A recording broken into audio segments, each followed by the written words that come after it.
দেখো, কাঁচা আমকে piece piece করে কেটে ধুয়ে রেখেছি। কড়াতে মোরলা মাছ ভাজতে দিয়েছি। ভাজা হয়ে যেতে বাটির মধ্যে তুলে রেখেছি।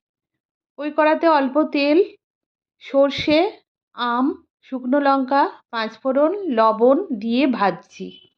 তারপর জল ঢেলেছি, ওপর থেকে হলুদ দিয়েছি।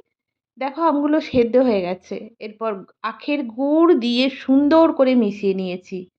ভেজে রাখা মোরলা মাছগুলোও দিয়ে দিয়েছি এবং নাড়াচাড়া করে কিছুক্ষণ রান্না করেছি।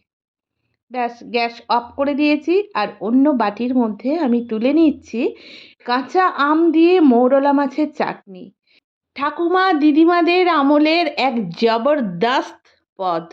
এর আগে আমার লাঞ্চ ডিশেসের সঙ্গে এই পদটি দেখে এক বন্ধু রিকোয়েস্ট করেছিলেন সেপারেটলি এটাকে শেয়ার করার জন্য।